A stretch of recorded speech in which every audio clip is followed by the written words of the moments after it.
May nagtatanong sa akin kung ba't single daw ako. Kaya sige, sasagutin ko na. Una, single ako kasi gusto ko. Gusto ko sarili ko lang muna yung iintindihin ko. Sarili ko lang yung priority ko. Gusto ko kasi na magagawa ko lahat ng gusto ko, na walang may magagalit o magtatampo.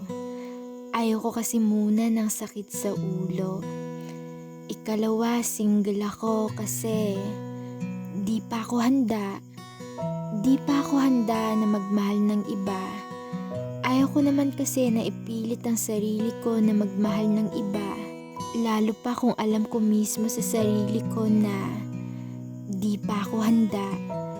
Kasi kapag pinilit ko yung sarili ko na magmahal ng ibang tao, makakasakit lang ako ng damdamin ng iba.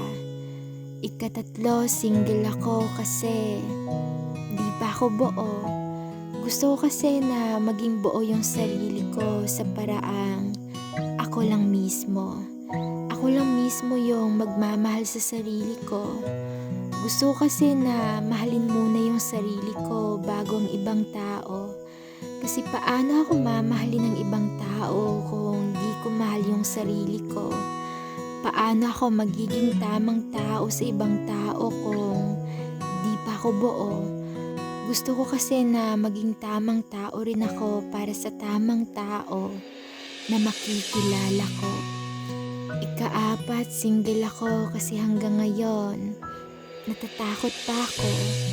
Natatakot pa ako na maulit muli yung sakit ng kahapon. Nangako kasi ako sa sarili ko na iingatan ko na yung sarili ko na di na muling masira pa ng kahit na sino. Di naman kasi ganun kadali ang pinagdadaanan ko. Ikalima, single ako kasi hinihintay ko siya. Hinihintay ko ang isang tao na totoo. Na totoo na mahal talaga ako. Di yung tao na magsasabi na mahal ka, pero di naman niya ipapadama. Di naman kasi madali ang pinagdadaanan ko.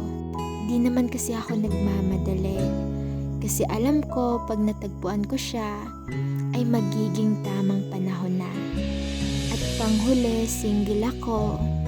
Kasi mataas yung standard ko. Di yung gwapo yung hanap ko, iba yung pagkaintindi nyo sa sinasabi ko. Ang sinasabi ko na mataas ang standard ko, yung alam ko yung halaga ko bilang isang tao. Kaya naman, alam ko rin kung ano yung deserve ko. Di kasi ako basta-basta tumatanggap ng tao sa buhay ko. Kung alam ko na sa dulo ay masasaktan lang ako. Kasi ang isang tulad ko ay dapat minamahal ng totoo. Di yung iniiwan at basta-basta nilang babalikan. Ang mga tao kasi ay may kanya-kanyang dahilan kung ba't ngayon single sila. Siguro dahil na rin sa mga pinagdadaanan nila.